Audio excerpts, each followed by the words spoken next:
This is Set Him Free, Chapter 20.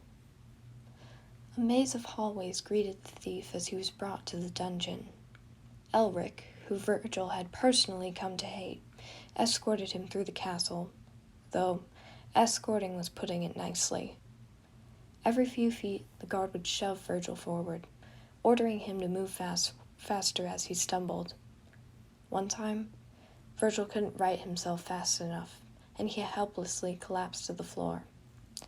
With the shackles pinched tight around his wrists, he had no way to shield his fall and ended up scraping his cheek against the hard stone of the corridor. As he was yanked to his feet, Virgil felt the warm trickle of blood trailing down his jaw. The dungeon lay on the far side of the castle, tucked away behind a large iron door. Virgil was handed over to another guard there, who wrestled him through the doorway and slammed the door shut with a deafening bang. Though the outside of the prison was not a pretty sight, the inside was much worse. Cold, dark, and compact. Everything Virgil despised, all in one place. They passed multiple cells, each possessing thick iron bars and a multitude of locks.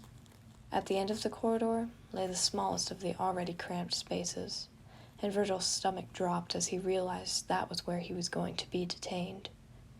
He dug his heels into the ground, the guard at his side coming up short. He couldn't be stuck there.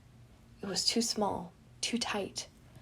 Virgil backed up a step, straining against the guard's hold. "No," he choked, pulling back. "I can't go in there." "You don't get to make that choice," the guard snapped, tugging Virgil's restraints harshly. The metal bands cut into his wrists, though he didn't budge. He tried to twist out of the guard's grasp to no avail. "Please," he gritted out. "Please don't do this." The guard ignored him, easily overpowering the thief and dragging him closer to the cell. He kicked and fought to get free, though nothing could break the iron grip around his forearms. The cell door swung open, and Virgil was shoved inside, landing hard on the stone floor. He turned just in time to see the iron bars slam shut, a deafening click filling the room as the lock was put into place. The guard smirked at him, a crooked sort of victory crossing his features. Virgil was too panicked to care. He was trapped. There was nowhere he could go. There wasn't even a bed in the cell, just hard stone floors, dirt-worn from age. Virgil backed into the farthest corner, hugging his knees to his chest. This couldn't be the end. Roman would do something. He had to. Virgil had been the good guy. Why couldn't anyone else see that? He buried his head in his knees, trying to shake off the chill that accompanied the dungeon walls. "Would you take a look at that? I think someone's a little cold," a guard chimed, emerging from the shadows to gaze into Virgil's cell. "I think you might be right, Jasper," another guard responded, and Virgil recognized him as the one who had forced him into the cell. "The kid's been a nightmare ever since the Queen took his favorite accessory." "Is that so?" The one called Jasper raised a brow. "My Tyson. He must have done something horrible to deserve such a thing." Tyson nodded. "Oh, yes. We were told he was the one who kidnapped the prince." "I can't believe he would do such a thing. The Queen ought to be furious." Virgil curled in tighter on himself. He could hear the mockery in the knights' voices, echoed by their derisive laughing. "Did you see that?" Jasper pointed to Virgil, no doubt noticing the slight tremor of his hands. "The little thief's nervous."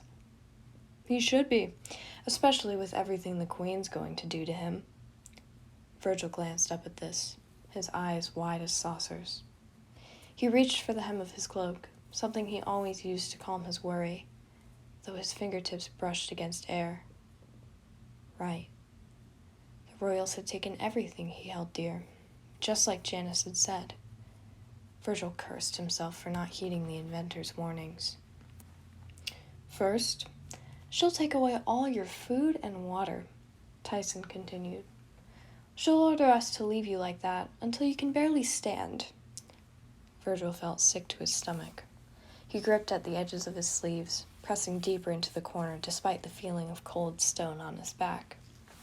Then, Her Majesty will have us take you back to the throne room, where you'll watch that scrap of fabric burn to ashes. Ooh, good one, Ty. Jasper cackled, though all Virgil could hear was the pounding of his heart in his ears. He was breathing so fast it hurt. There's gotta be something else. What do you think Elena will do for the finale? Tyson pondered this for a moment. You know what? I think she'll leave him there, begging for mercy. He turned to Virgil, his eyes alight. Watching you break will be the best part.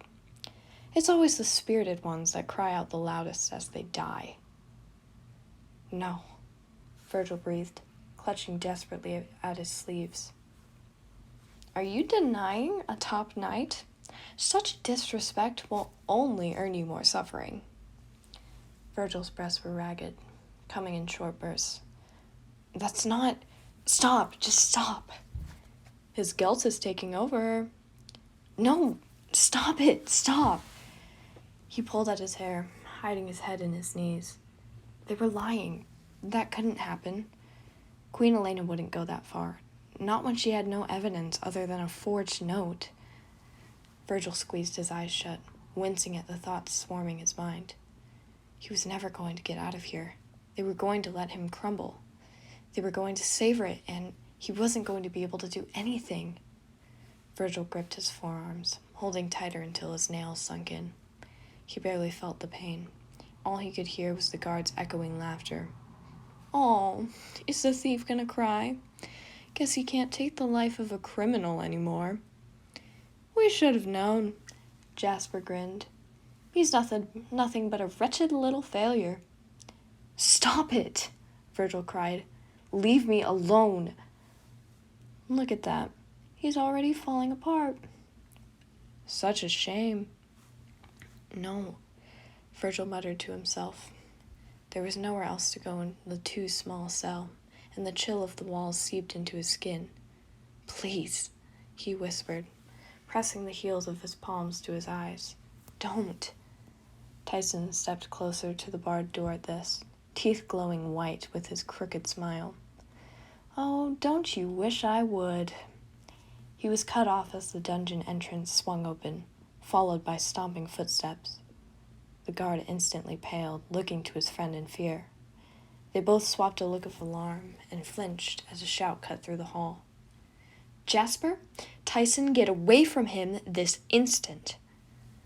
Both silenced, stepping back and saluting to the woman who entered the corridor. Unsure what to do, Virgil sat up, looking the woman in the eye just like the other guards. She was tall, dressed in an emerald tunic with her sword still hanging at her belt. From the looks of Tyson and Jasper, she held some kind of power. She pierced them with her gaze, turning with her hands on her hips. Mind telling me what you two were doing? Neither answered, and the woman nearly raised an eyebrow. Tyson elbowed Jasper in the side, pushing the guard forward. It wasn't my idea. Jasper started it. What exactly did he start? Nothing, really. We were just making sure the new prisoner felt welcome. I see. The woman turned to face Virgil, and he curled tighter on himself. Her expression softened. Were these two actually being friendly? It's all right. You can tell me if these two are being jerks. I've been itching to give someone stable cleaning duty for a while. Oh, Virgil muttered. Then, yes. You little snitch. Not a word, Tyson, the woman snapped, narrowing her eyes. Nowhere within our walls are you ever permitted to harass a prisoner, no matter what they've done. She shot Virgil a pointed glance at those last words. Now get out, both of you, before I add to your chores. Jasper and Tyson groaned, but didn't object as they trudged out of the dungeon. With the new silence in the corridor, the woman smirked, moving to sit crisscross on the floor. A weight lifted from Virgil's shoulders, though a small fear lingered. By the look of the person in front of him, he wasn't quite out of the water yet. "Thank you," Virgil muttered, looking to the floor. "You didn't have to do that." "Well, as much as I don't like what you did, I don't think you deserve to suffer more than you already have to." Virgil paled. "Is it true? Will the Queen really kill me?" "What? Heck no. Jasper and Tyson were just trying to scare you." She ran a hand through her hair, sighing. "There are too many imbeciles in this place."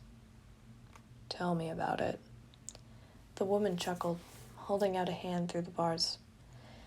"Good to know someone agrees, despite your crimes. I'm Nikita, by the way, second knight to the prince." He shook her hand, but he was forced to do so with two hands as his wrists were still shackled together. "Virgil Rain, though. I'm sure you already knew that." "Everyone knows your name now. It's all the castle has been speaking of ever since Roman got back. You'd be famous even if it weren't for the whole kidnapping thing." "Yeah, I wish." Virgil sighed, dropping his gaze to the floor. Even if he hadn't been framed, he would still be criticized one way or another. That's what happened when you were anywhere but on top. People scowled at your presence, judging before they even got the chance to know you. Virgil wrapped his arms closer around himself. The only people who hadn't been like that were gone now. Janice and Remus had to be far from the city walls, possibly out of the kingdom altogether. Then there was Roman, who had actually listened to him, who had tried to understand his side of the story. That morning, Roman hadn't even looked him in the eye, hadn't cared to say anything as he was dragged away. He glanced at Nikita. "If those guards were lying, then what will they do to me?" Nikita looked away, a sorrowful expression overtaking her features. "It's hard to say." Her thumb brushed the hilt of her sword as she searched for the right words. "In formal cases, a trial would be the first action. That way, we may weigh if you are truly guilty." "Oh." "You'll be all right," Nikita quickly added, sensing the panic in the thief's eyes. "If you are truly innocent, then you should be set free. Logan, the advisor, acts as the mediator in these situations and is quite calculating when it comes to deciding." That did nothing to ease Virgil's worry. He had not exactly had the best first impression with the advisor, and no doubt had arisen several suspicions within the man. "How long do I have until then?" "I don't know for sure. Let's just hope the Queen permits a trial in the first place. She appeared furious when she heard of what you'd done." "But what if I didn't do it?" Virgil blurted before he could stop himself. Nikita froze, raising an eyebrow as she met his gaze. She was silent then. There was a gleam to her eyes at that moment, almost as if part of her believed him, though it was gone in an instant as her expression grew somber. "Well then," she said, moving to stand. "I guess only time will tell." "I'm sorry." Nikita stopped in her tracks, facing the exit as she spoke. "Don't be. Not yet." Those words circled Virgil's mind over and over, and whether they were meant for assurance or warning he didn't know, for Nikita had already gone. Virgil tried not to fret about it too much as he sat in the corner of his cell, alone. He tried to convince himself that everything would turn out all right, though Virgil knew he would be a fool to believe such lies. This has been Chapter 20 of Set Him Free. Thank you so much for listening, and I will see you next time for Chapter 21.